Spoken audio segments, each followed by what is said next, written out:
Super esprinteko entrenamenduekin hasi aurretik, egin beharrikoa da bakoitzak dugun erresistentzia maila kalkulatu.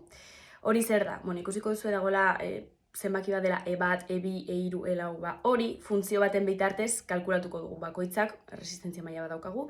Eta hori egiteko web horrian azalduta dago, oso erresa da, bataz besteko bat da. Beraz sartu irubebikoitza.triatloiamaitut.eusen, eta hor, behin kalkulatuta daukazuela zeinen zuen zenbaki bakoitza, entrenamenduak ulertzen hasiko gara. Super esprinteko distantzian den entrenamenduak izango dira 3 egun, astelehen, ostegun eta igandetan normalean, baina gero bakoitzak moldatu ahal izango du zuen ordutegira. Eta egingo duguna da, lehenengo astean behintzat 1000 metro igerian, ordubeteko txirrindula saioa, eta korrika progresiboak egitea tokatuko da. Gero ikusiko duzu kontzeptu batzuk daudela.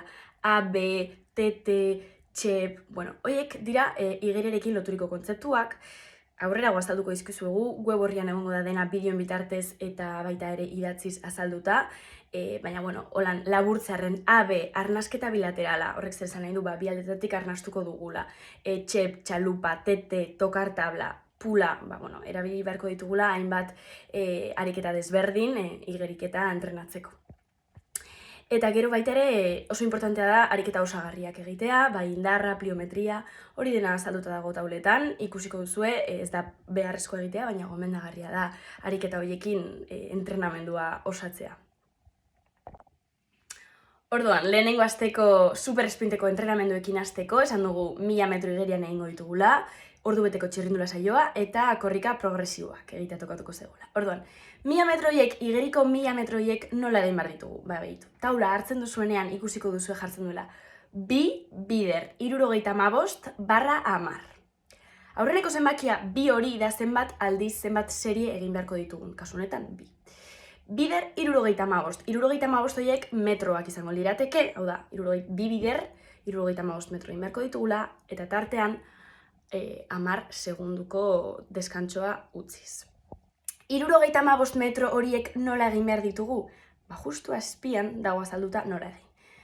Jartzen du, 50 metro egin beharko ditugu lasai-lasai, E batean, resistentzia lasaian, A, B, arnasketa bilaterala erabiliz. Esan bezala kontzeptu horiek A, B, TT eta horiek guztiak webgunean dituzue ondo azalduta. Beraz, 75 metroietako lehenengo 50 metroak lasai-lasai, arnasketa bilateralarekin, eta azkeneko 25 metroak soilik hankekin egin beharko dugu, beraz, besoak mugitu gabe. Hor, egingo genituzke 75 metroak, 50 gehi 25, 75, eta gero hori errepikatu beharko genuke 10 segunduko deskantsoa utziz ariketa baten eta bestearen artean. Gero, bizikletari dagokionez ordubeteko saio hori taula baten bidez dago azalduta nola zatituta dagoen ordubeteko entrenamendu hori hasieran pixka suabeago, 10 minututxo berotzeko, gero resistentzia igo, gero azkarrago, hori dena taulan azalduta dago. Eta azkenik korrikan progresiboetan egin beharko duguna da distantzia bat behin eta berriro errepikatu, suabeago hasiz eta azkarrago amaituz. Esan bezala, zalantzaren bat baldin badaukazue, hau orokorrean azalduta dago, bai telegramez eta baita webgunean edukiko dituzue zalantza guztien erantzunak.